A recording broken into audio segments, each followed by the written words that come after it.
Welcome everyone to this webinar series exploring a key skill to enhance an academic career.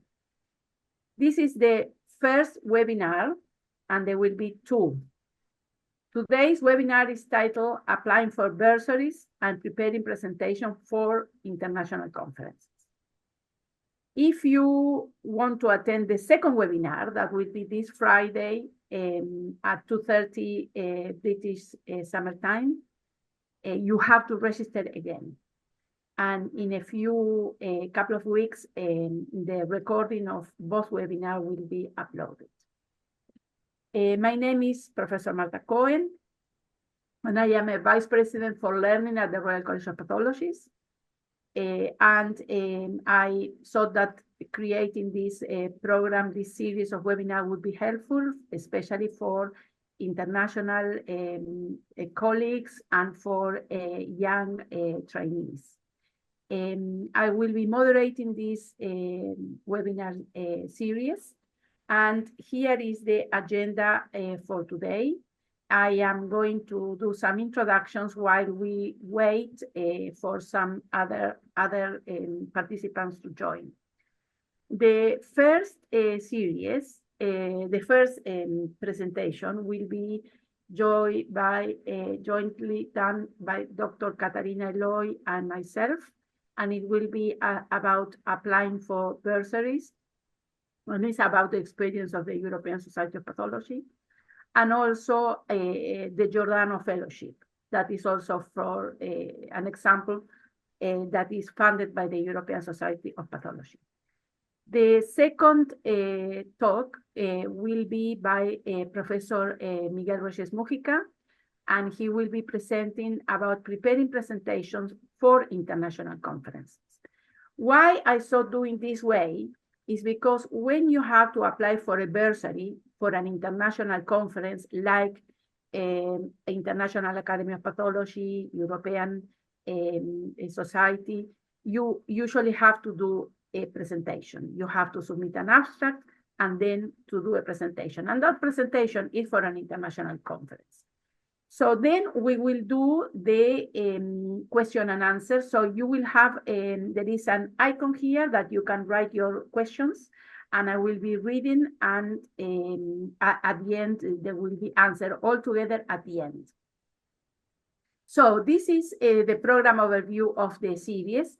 As I mentioned today, is going to be about applying for bursaries and preparing presentation for international conferences. But on Friday, it's going to be about publishing papers for journals and applying for international grants. And again, Miguel will be helping us how to choose your journal, because it's important to choose the correct journal and to avoid predatory journal. So below is here is the link to the college webpage for conferences. So these webinars are advertised. So I recommend you can either take a photo now or you can write it down so you can reapply, register again for next webinars.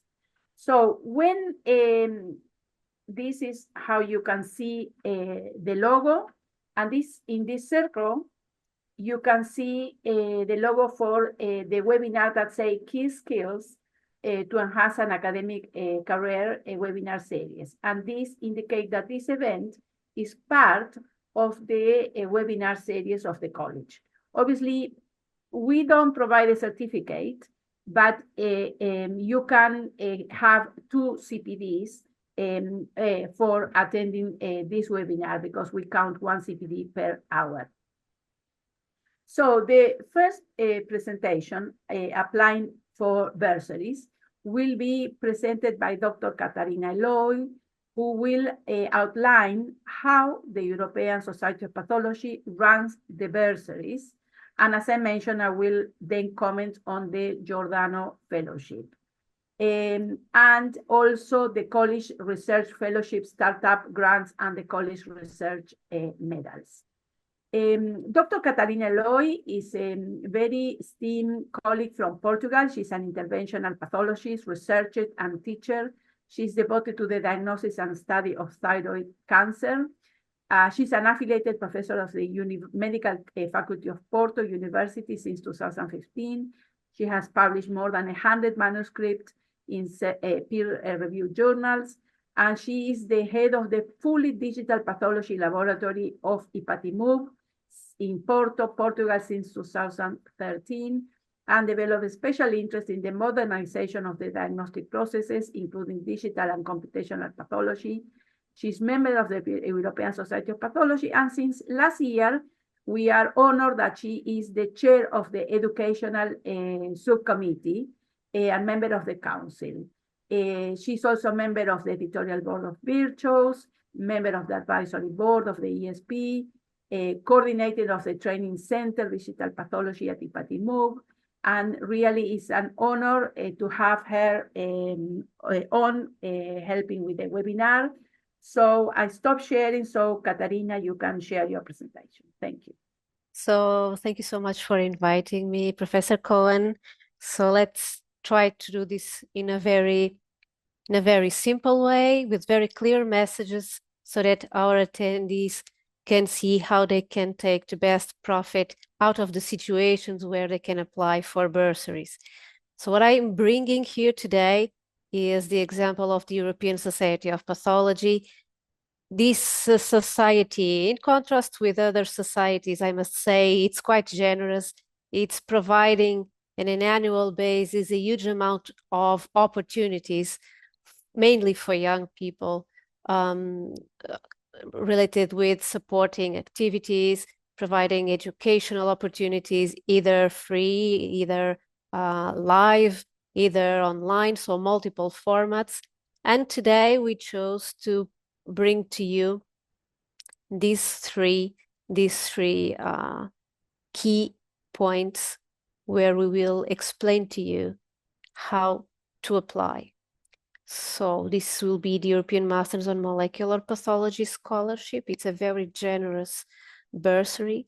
The European Congress of Pathology bursaries, which are two types of bursaries, and I will explain them to you. And then the Giordano Fellowship that will be for Professor Cohen to explore. So as a first approach, and considering the European Society of Pathology, what I would recommend as a first approach for all of you that never tried to see what's happening in this society until now, it's to go into the website and to see what they have there. So there are many opportunities for exploring. And in terms of education, there is something called the educational platform or the educational portal, where you'll find possibilities to see each type of the activities that are running. Some of them are activities online, completely free. Some of them are just repositories of previous events. And here you can get to know what are the rules for many of these activities. So here, let us start with the European Masters on Molecular Pathology. So what is this? This is a 2 years master program dedicated to molecular pathology that is organized by the University Côte d'Azur Nice in France. It's a very expensive course. It's a 2 years program that is supported by ESP, by the European Society. The goal of this program is to provide advanced training. So there are hands-on possibilities. There's a lot of traveling. And as I was saying, it's very expensive and it's very competitive. So there's a lot of people wanting to go there and to do this course.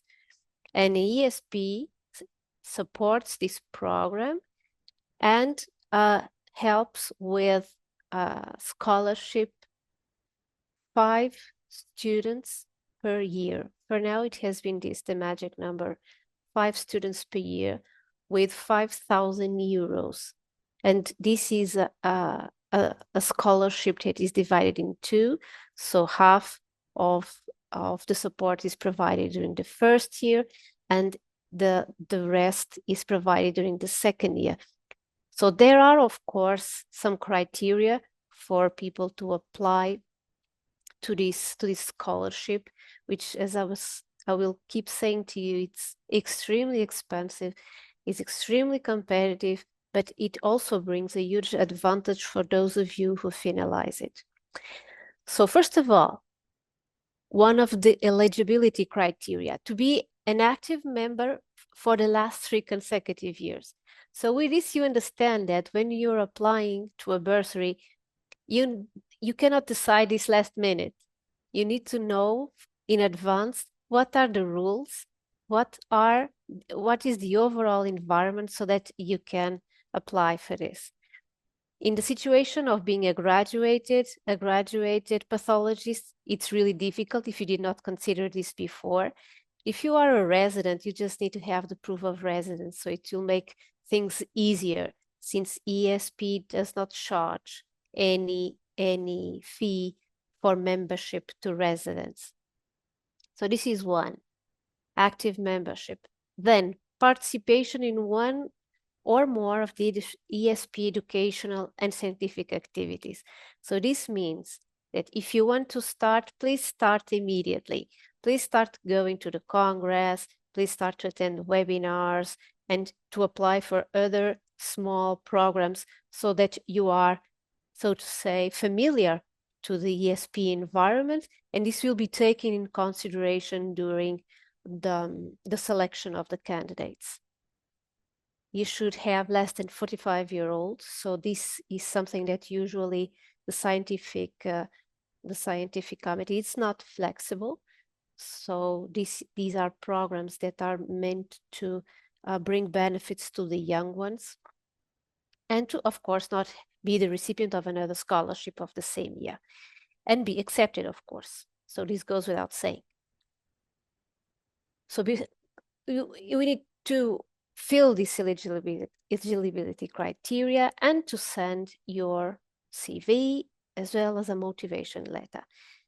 And definitely here there will be your personal touch, there will be your personal information. Make it beautiful, make it very summarized, concise, adequate. Often less is more. Never forget that.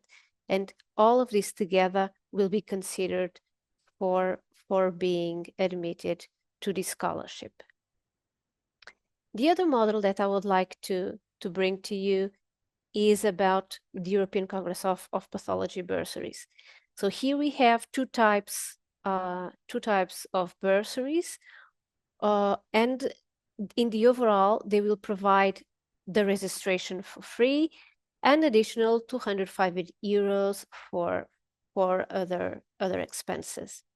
And these two bursaries are, one, abstract related. So it happens if one of you submit an abstract that is accepted. And when I mean one of you, you need to be a resident, a student.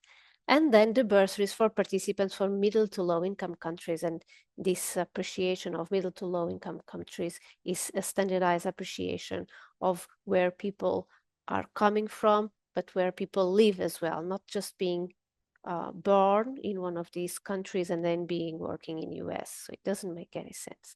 You see that the numbers are quite generous. So the society is increasingly supported abstract related bursaries.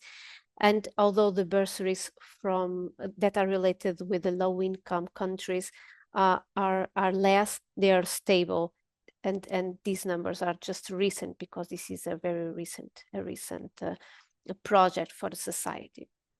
So what are the criteria? Again, please see that it's very similar. You need to do things in advance. You need to consider these possibilities early in your career. For the abstract related, be an SP member in good standing, submit one abstract, be a resident or in training, and be under 45-year-old.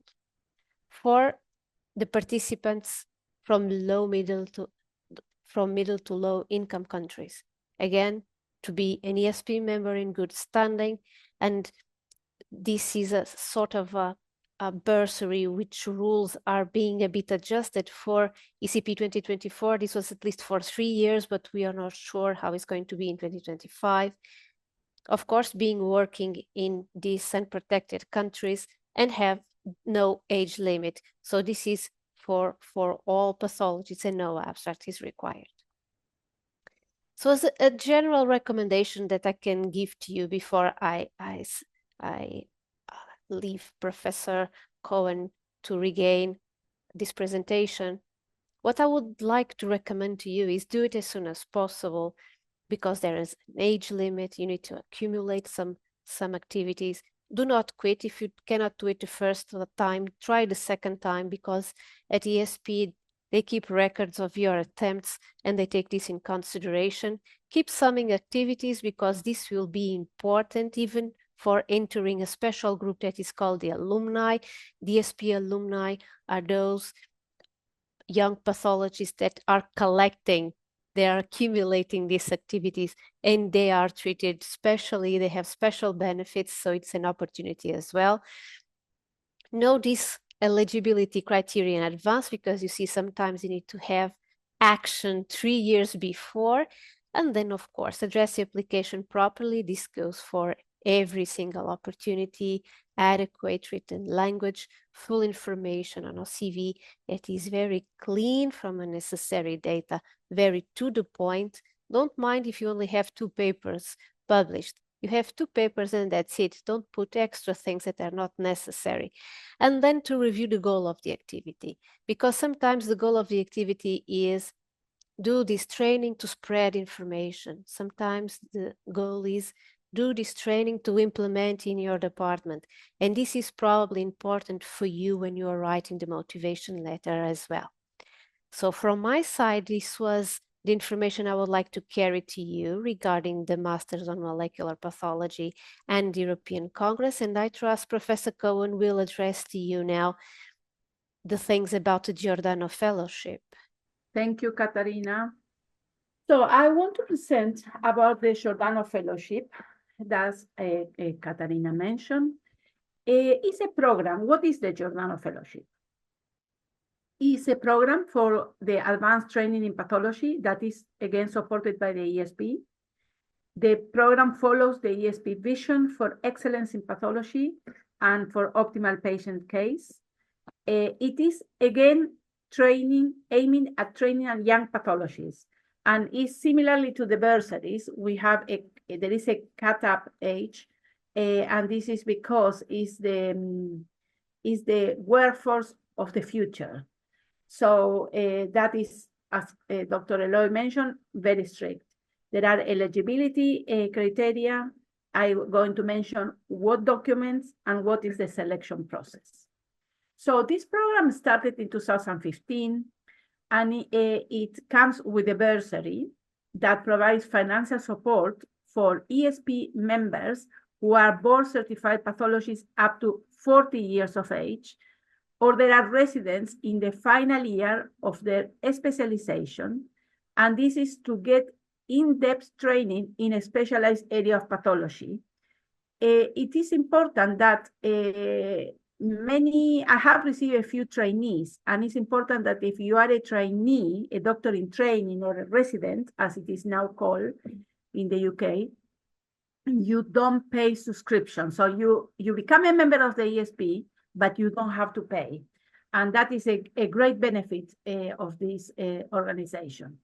The application should be submitted by email to Dr. Christos Poulios, who is the ESP manager. And this is the email if you want to take a note of that.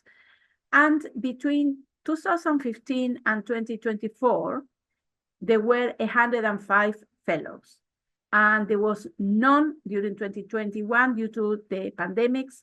And in my experience, the ESP was very generous during the pandemics, because it happened that I had a trainee from Romania who was taking a fellowship in pediatric pathology in Sheffield with me.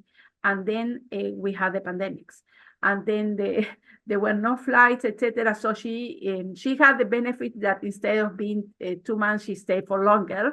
But the ESP was very generous because it didn't abandon her. So what are the eligibility criteria? You have to be an active member of the ESP Again, similarly to previous presentations, 3 consecutive years, and of course in good standard. You have to pass the board examination or to be a resident in the last year of the training. Obviously, we will need to know through your CV. It's important to have a good knowledge of English or the language used at the ESP centers, training centers that I will show you, because some are in France or in Germany or in Portugal.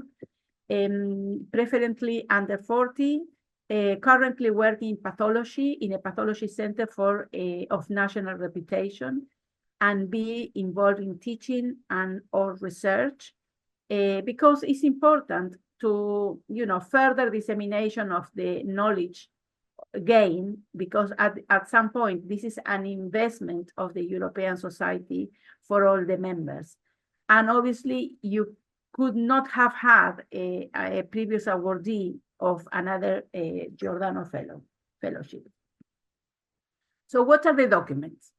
It should be an application form with the name of the training center that you have selected, and it's from the ESP list that I will show you. Specifically, obviously, what in my experience, it worked well when the candidate approached the training director. Who is the training director is in the website of the ESP, but otherwise you can always write to Christos Poulios. Then you approach the training director and you say, I would like to, by email, I would like to attend, I would like to get some knowledge. Would it be possible that I attend if I get the Giordano during this period or this period? And then they may say yes or no, and then you convene a date. And then obviously that director has to provide you with a letter. In that letter, you have to have obviously the duration and the specific day, and the letter from the host. Obviously the letter of motivation, describing how the newly gained knowledge and skills will be implemented at your home institution. Obviously, if you are in my area, pediatric pathology, and you come from an institution in that there is no pediatric pathology training, or that is not very well developed pediatric or perinatal, or both. And then obviously that is a strong point, because this is the aim of the program, is to help education and creation of a specialist niche in institutions and in countries where there is a lack of that. A 2-page document that in the first page has a brief CV of 1-page CV, and the second page should be the scanned copy of the passport or ID. A recent document, preferably in English, for the gross monthly income. Confirmation of the letter of the head training supervisor, as I mentioned. The letter of recommendation from the home institution of the candidate, and ideally a letter of recommendation from the National Society of Pathology in which the applicant is a member. So I mentioned a few times about training centers. It's because there are 17 topics in 41 training centers that have been created between 2015, when this opened, up to now. Bone and soft tissue pathology, breast pathology, cardiovascular, dermatopathology, digital pathology, endocrine, gastrointestinal, genitourinary, gynecological, hematopathology, liver, pancreas, and biliary pathology, molecular pathology, neuropathology, nephropathology, ophthalmic, pediatric and perinatal, and pulmonary pathology. So in my experience, I really love receiving Giordano candidates and other candidates from other countries. Some come through another organizations, but we receive in Sheffield 10 of the 105 fellows, and for a 2-3 months period. We receive other 12 international fellows from up to some stay here for 1 year, plus several trainees. And interesting, I always like the fellows to do a small project. And this small project of the 10 candidates has concluded in 8 publications, co-authored with this international fellow. and was one a case report. 7 were original studies, and I always she came from Romania, and she's the one that was stuck here in Sheffield. And I always try to put their name first, because you know, really is very good for the enhancement of the curriculum, and I think sometimes for them is the first time experience in writing a paper.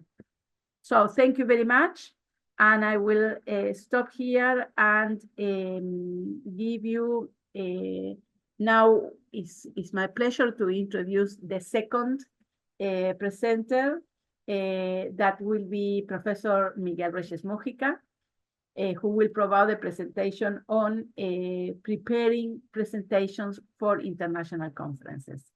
And Miguel has over 30 years experience in the field of pediatric pathology. He trained in pediatric pathology at the National Institute of Pediatrics in Mexico City, where he practiced as an attending for 4 years.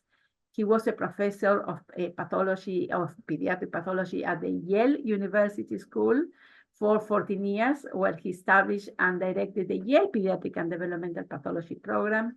Then he was the editor-in-chief of Pediatric and Developmental Pathology between 2008, 1 to 2016. And between 2008 to 24, he was the chair of the Department of Pathology in Pittsburgh. And I think now he's in the University of Miami.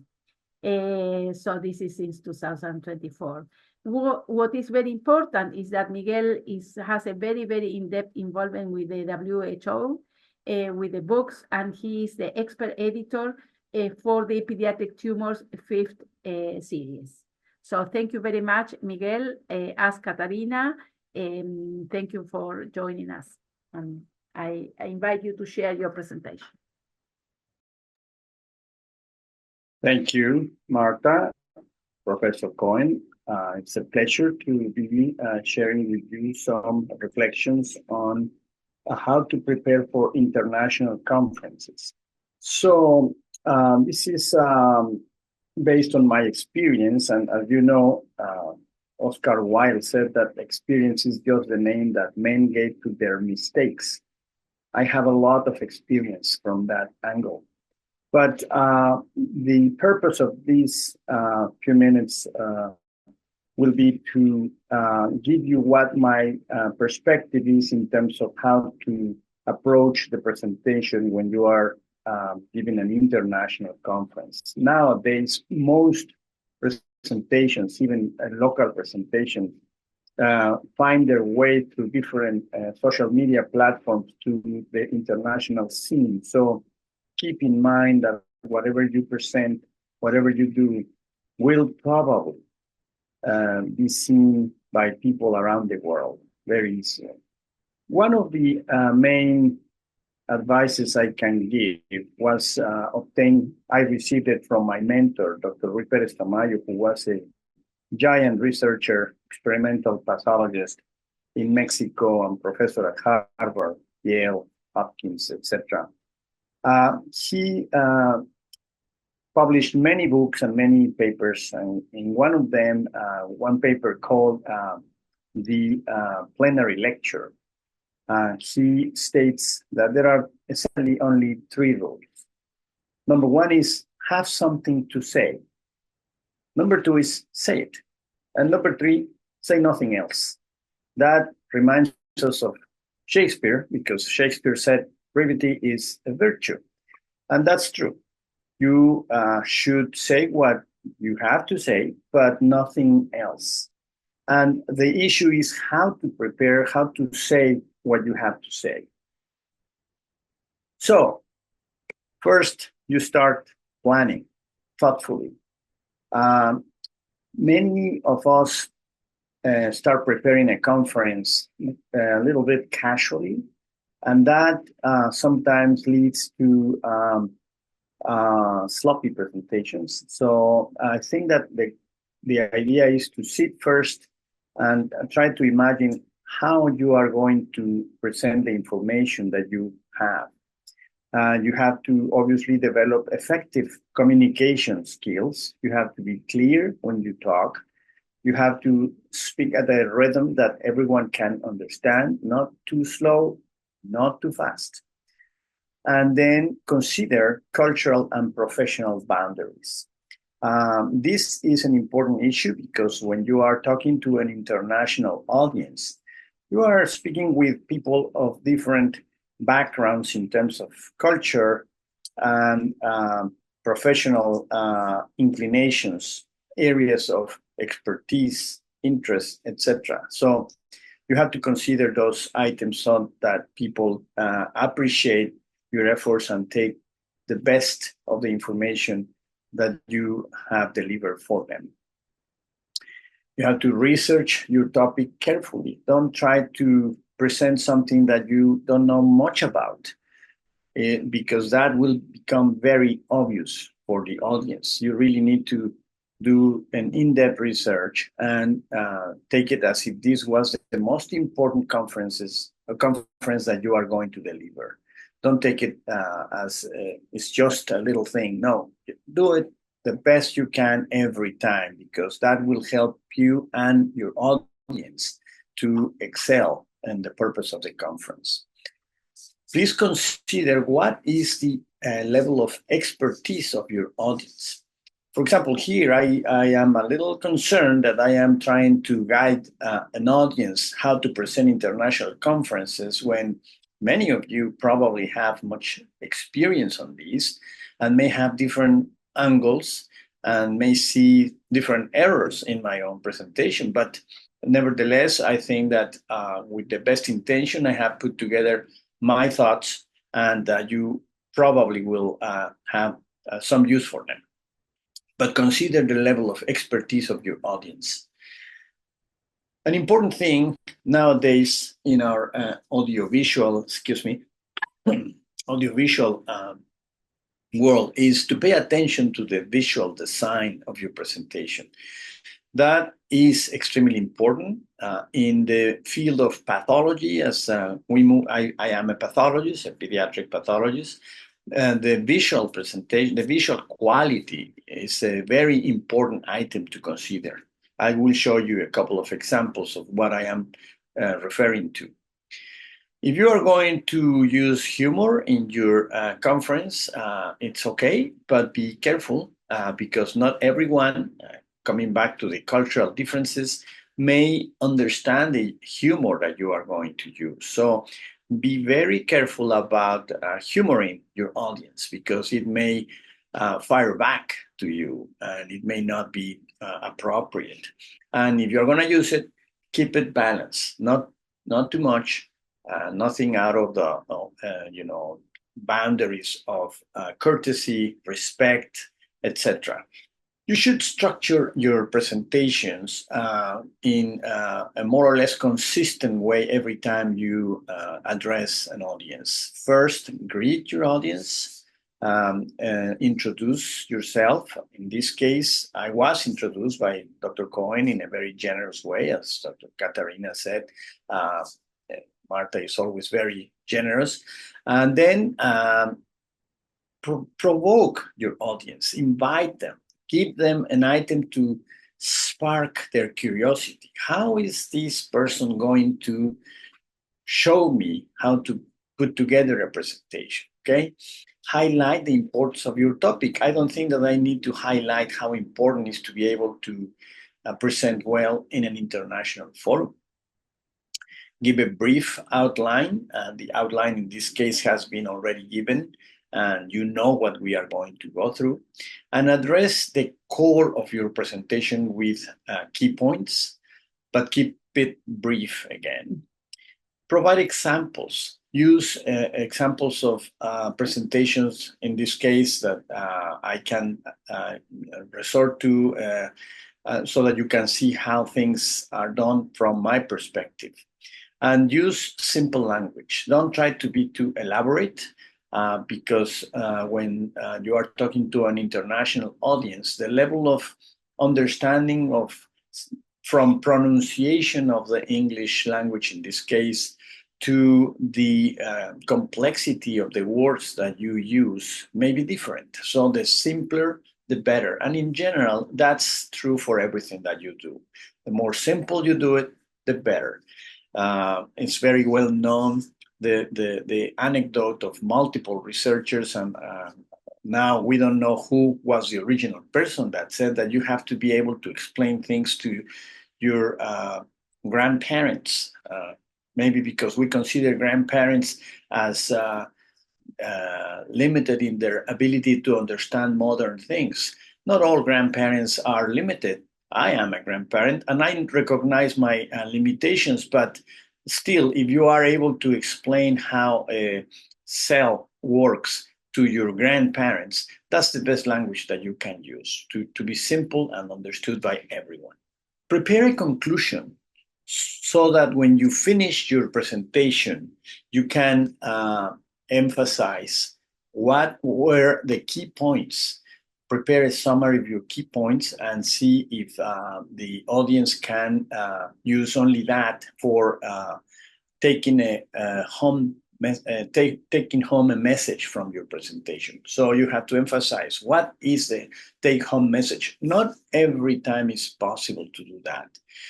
Certainly when the topic is so wide and so general as to preparing international presentations, it's difficult to say, well, you have to use just this. There are a number of things that you have to develop in order to prepare international conferences. So the take-home message is really wide in this case, but try to prepare your presentations with a take-home message that you can carry, that the audience can carry with them and remember that particular topic.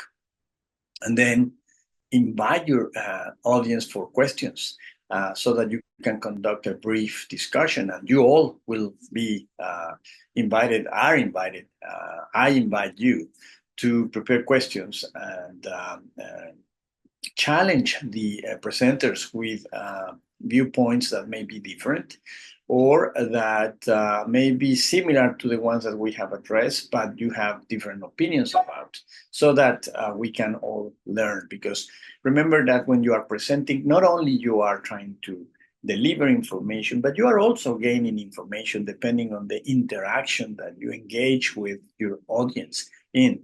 So that it's an important part of the presentation. This is a very important point, or set of points. Prepare effective slides. Try to use a slide per minute. Sometimes you can pass very fast through a slide. This depends on how your audience is structured. Recently, I attended a conference about how to write a cinema guide, an argument for a cinema presentation or a movie, a screenwrite. And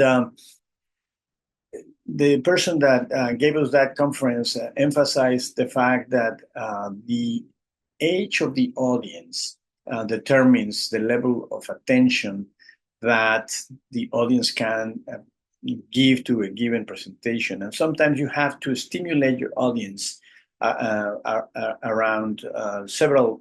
For example, if you write something and you give them a very important, surprising fact every 10 minutes, the audience in the range age of 16 to 25 years of age may lose attention very fast, whereas the audiences from 50 to 60 years of age may keep very well concentrated on the presentation. So sometimes you have to gauge what the type of audience you have. In this case, I'm sure that there is a wide range of levels of attention, levels of age, but the age of the audience determines the level of attention and the level of need that you as a presenter have to provide new items so that they can wake up.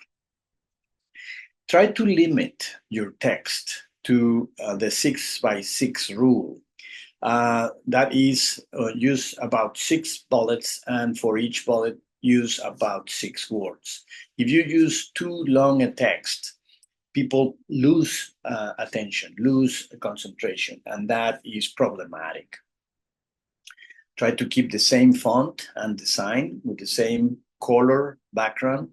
If you are too creative and you develop multiple formats, people can get distracted and can lose attention on the message that you are trying to deliver. So keeping a relatively uniform presentation helps you and the audience to receive the message and to deliver the message for you, so that the conference is more effective. Provide your contact information at the end so that they can send you additional questions even after the question and answer period of the conference, because frequently there are additional questions that arise after someone has reviewed or has been thinking about the presentation that you just did. So giving your information is a rule that will help you to gain confidence from your audience on what you said. Be very careful about time. Time management is important. Please do not exceed the time of presentation.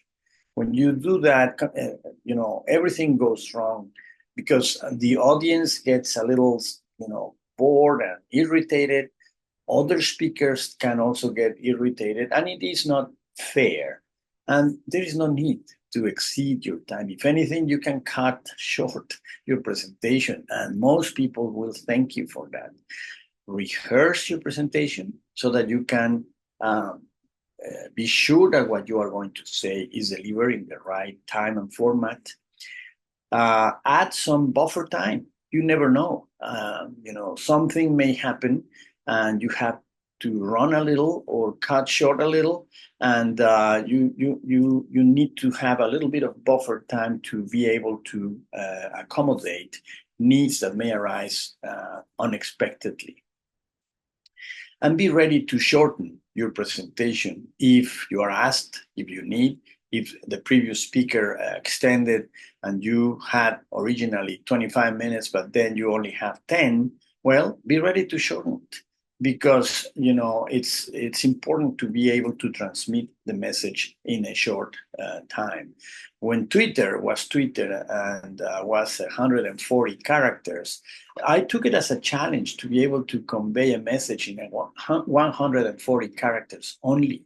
And that is not an easy thing to do, but it is fun to try to do it. So try to reduce and cut any word that is not requiring your text in your speech, because that will help you and your audience. An example of an effective slide, I put this is from a paper that I published relatively recently on germ cell tumors. On the left side, you have a paper written by Drs. Osterhuis and Loijenga in Nature Reviews of Cancer, talking about germ cell tumors and how these germ cells, this part of the picture, how these germ cells migrate from the yolk sac and they go through the midline, invade and deposit themselves into the genital ridge, and then they continue migrating along the embryo structure. Well, if you see this slide, what I did was I took a picture. This is a picture from a colleague of mine, Robert Bendon. I took this picture that he gave me as a courtesy, and then I inserted a germ cell from a tumor that I photographed multiple times and inserted it and created this animated slide that shows you how these germ cells go from the yolk sac into the genital ridge, and then they continue migrating towards the brain. And that explains why you can have germ cell tumors in every single portion of this migratory pathway. So if you create a slide of this type, the message that you are trying to convey becomes very clear. Be careful with balancing your color, having the slide in perfect focus, and not too busy so that people can pay attention to the specific points that you are trying to address. When slides are too busy, people have trouble finding what you are trying to say, and they dismiss that particular information very easily.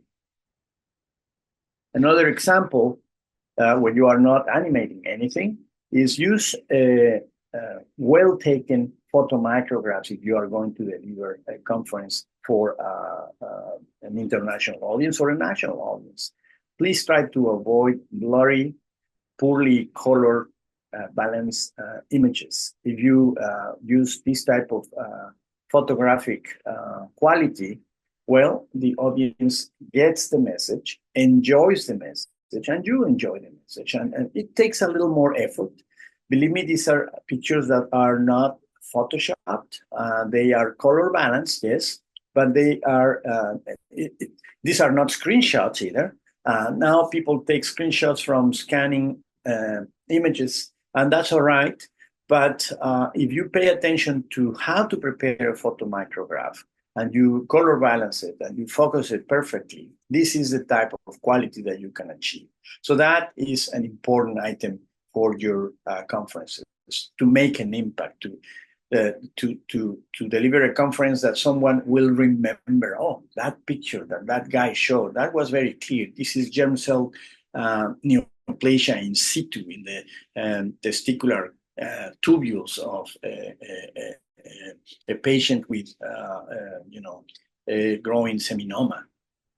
So engage your audience, invite them to participate, invite them to ask questions, and prepare your answers, because, as you prepare your conference, you may make a list of points that can be asked to you.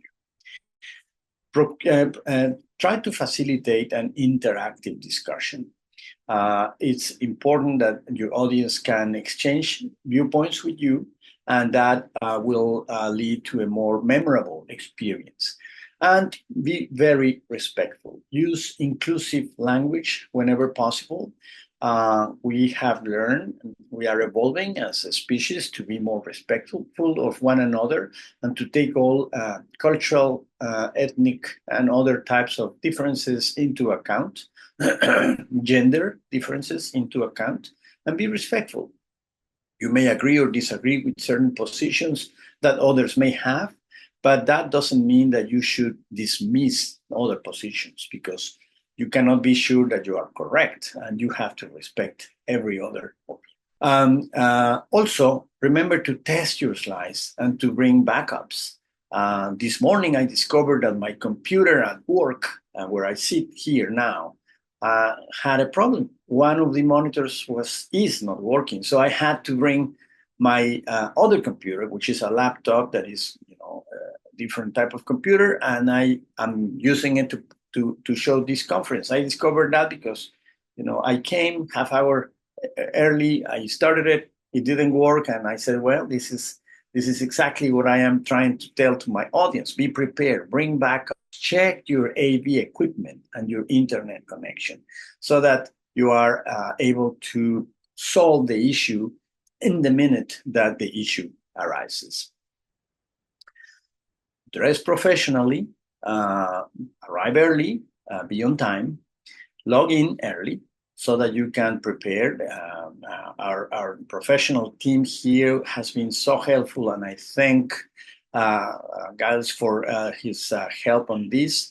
Respond to your questions thoughtfully, and if you don't know the answer of a particular question, offer to follow up on it and provide it later. So whenever you ask me questions at the end, and if I cannot answer something, you will have my address, my email address, so that you can email me and ask me the questions. And I promise I will try to respond, unless I cannot find an answer, and I will say, I don't know. And that is also a valid response, but that is only valid when you have tried to respond. And keep a calm attitude and professionalism all the time, so that nothing unexpected and uncomfortable arises. So choose a meaningful title. This is one of the most important slides. something that conveys the message that you want to highlight. For example, I used this title in a conference, and if you read it, it tells you what the conference was about. Histone deacetylase inhibitor suppresses microphthalmic factor and induces cell death in nevocytes. That is a message. You are not questioning something. Avoid rhetorical questions such as, are there malignant melanocytic neoplasms in children? No, instead use, there are numerous malignant melanocytic neoplasms in children. That conveys a message so that your title of a presentation, and that applies for a paper that you are going to submit or an abstract that you are going to submit to a conference, use an affirmative message that people can remember. And always include, as you have it there, the contact information for additional questions. I think that this is a summary of what I wanted to present to you. I am a few minutes short from the time of conclusion, and I will be happy to address any questions. I hope that this is taken as a useful set of recommendations. Thank you again.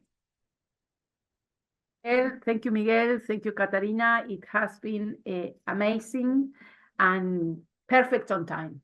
So I have a few questions for the speakers, but in the meantime, if any of you, I can see there is already one question, put them in the Q&A box, and I will try to go through them with the speakers.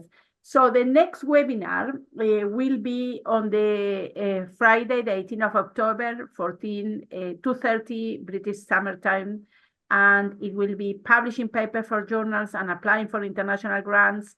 And remember, you have to register again, and the recordings will be in our website. There is a feedback form as well that we will be encouraging that you complete, please. I will invite some Catarina, if you can come alive. I am. I just cannot put my video on again, but I'm here. Okay, thank you very much again for both of you. While participants put some questions. You are.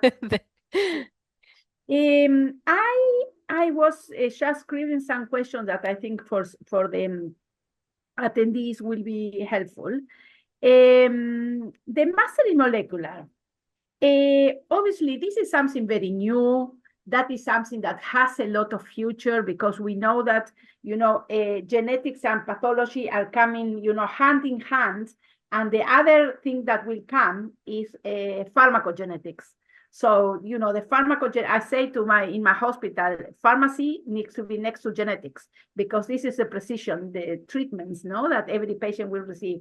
So if somebody is coming from, a hospital or a country where there is not much molecular, and they want to apply to this 2 years master, would that matter if they have expertise or not? No. No. So the point is precisely that, is to provide education. The goal is to capture young pathologists that are in unprotected areas without any knowledge, so they can come and learn, and then to disseminate in their departments, implementing techniques, implementing new exams, so that we may find a more structured way of dealing with molecular stuff in the very near future. We know this is not a reality in Europe. This is not a reality in other countries. I must tell you that there are some applicants that are coming from outside Europe as well. So this is also not a barrier for addressing an application. Fantastic. So the other question, you mentioned that the candidate cannot have another simultaneous bursary from the ESP, but obviously this is 5,000 euros for 2 years, and that is not enough. Would it be possible that they apply to another, for instance, organization outside the ESP to get some additional help? Well, no. No. No.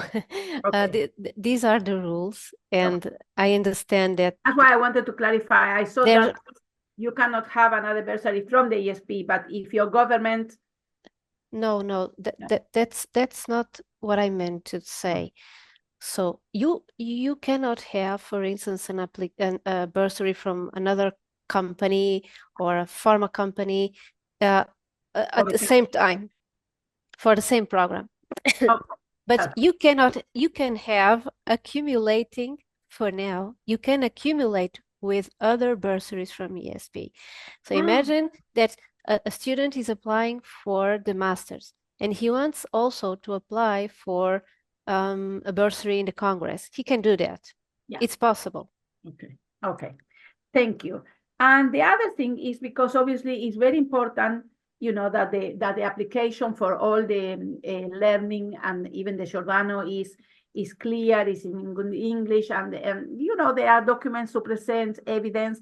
Is there some kind of that the ESP would Christos be the person to provide advice if somebody wants to say, I need more information about how to do this. Can you help me? Is this some kind of help from the ESP with the documents and, you know, just guiding them? Definitely. Yes. So all the information related with the documents that are needed and that we summarized here today, it's clearly stated at the website. So students can go there, see what are the rules, what are the things that are needed. And Christos Polios, he is the one who will be the easiest contact. He will provide all the information and guidance for particular situations. There is always a solution, as you mentioned in the case of your Giordano student. So there is always a solution, a possibility to accommodate people in different or difficult situations. So I trust that he will be the contact person, definitely. We also have here in the chat the question about the list of the Advanced Training Center. Yes, yes, answer that. It's in the website, so it can be read there. Raluca is asking regarding the Giordano that there is a list of established international centers where the fellowship can be used. Is that list available? Yes. All the information that I presented, or most of it, is in the website. So, Miguel, you took all the questions because you answered the questions I have for you in your presentation. So, I was asking about rehearsing, but you said, and my thing is, you know, we've been doing this for many years, but I still like to look at the presentation before presenting because, you know, I think that it moves better. So rehearsing, yes. Another thing that I think is important, I like the key messages, the questions, the subtle, you know, how can I say, sometimes humor, if you want. I like to put the learning points at the beginning because then they know what to expect. And the other thing that you mentioned, because I was thinking, sometimes you run out of time. Sometimes the previous speaker ran out of time. So the whole session is running out of time and you are a victim. You're not the cause, you're the victim. So would you advise putting some kind of slide with a photo that doesn't mean anything just in case you have to finish early? Sure, that's a good start. To be honest with you, Marta, when this has happened to me, I am thankful because then I don't have to say much more and my exposure to risk is shortened. Yeah. But when you really want to convey a message, it's good to be prepared and say, okay, can we skip to slide number 28? Yes. And that's the slide that you want to show the summary. So that's a very good strategy. Yes, absolutely. One thing that I like the 6 times 6 rule. I love it. I think I'm going to take it because myself, I realize that sometimes my slides are very busy, and that's what you say is don't have the slides busy because it's not that only you confuse the audience, that in the stress of the presentation you confuse yourself many times, and then you try to say too many things. That happened to me. So I think that's a fantastic point. And one thing is with the type of audience, I don't know, are you going to be a film director now that you are going to these courses on filming? I'm sorry, can you repeat your question? You are going to be a film director now that you did this kind of course on You know what? No, this was given to our department by one of the staff members, and he has been reading screenplays and all that. So, because I knew that I was going to speak in this forum, I said, I'm going to watch it. I was in Lyon, France, when it happened. It was at night, but it was a very successful seminar. Yeah. You mentioned very good about the type of audience, and sometimes where the audience is very young, they are always with the mobile on top of them, and that irritates me, but also distracts me. So one thing that I'm doing sometimes when I teach at the university is put a slide about the mobile phone, some funny things saying, "Can you please put your mobile phone away?" And because that is distracting to them, they don't pay attention, and then Anyway, so a fantastic boss. I am going to read some. Raluca was already answered, but Lisa is saying for the molecular masters, this is for Katarina, is there a research project component? And if so, would this need to be undertaken at your home institution, usual place of work? Well, there are multiple components. The research component, it's not mandatory. And I trust you need to review the curriculum to be aware of all the possibilities, depending on the places where the internship is performed, because then there will be opportunities for 2 internships periods during the masters, and depending on the places that are receiving you, they may propose to you research topics or not. So this is something that is not mandatory. It's quite flexible. Yeah, it needs to be taken in consideration. Yeah, but it may happen. It's according to the possibilities. The last question that I have here is for Miguel, and Indica is asking if there are any PowerPoint templates that you can recommend for preparing a presentation for a conference. Could you recommend any sites we can get them downloaded?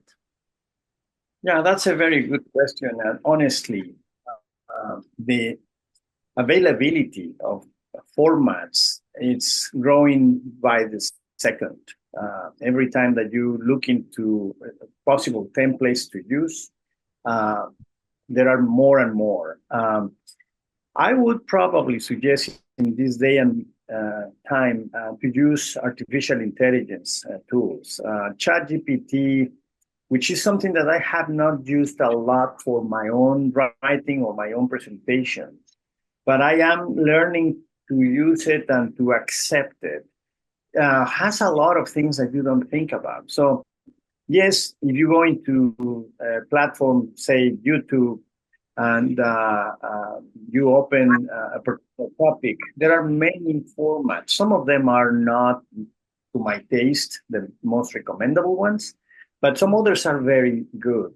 My advice is to check who is presenting something. Because if you check who is presenting something and you see that Dr. Eloy, Katarina Eloy is presenting something, you can trust that. Whereas if it is Felipe Jimenez, who is a fictional character in my family, well, you cannot, because who knows what that person does, right? So just check who is the author, because the author has already some reputation and some history to prove that the quality is appropriate. Yeah, Katarina has a... Yes, just a suggestion. I understand that to keep it very simple is quite nice, because sometimes we need to reuse our slides, reframe them, and then introduce them in others, and that you choose another style. And if it's too much complicated, then it's very difficult. And on top of that, in some situations, the institutions or the sponsors or the organizers ask you to use a specific template. And here is a mess. Very complicated, reutilized, within a template that is from a special event can be really chaotic. So I always keep it very, very simple. Absolutely, absolutely. So, is there any other question? I think there are not. So we are finishing 7 minutes earlier, but we will be sending, as I say, a round of feedback that will take no more than 2 minutes. If we can appreciate, we will appreciate if you can complete it, because it really helps us to make the next one better, and it will be anonymous. And I am very, very grateful to both speakers today, Dr. Carolina Loy and Professor Miguel Reyes Mujica, for the presentation and for providing the insights in both topics. And we thank everybody to attend. There is another question. The other question is from, thank you, from Indica. Thank you, Indica. Taken. Okay, and I'm grateful, and I hope that the participants attend again on Friday. Thank you. Thank you. Good evening. See you all. See you. Goodbye. Bye bye.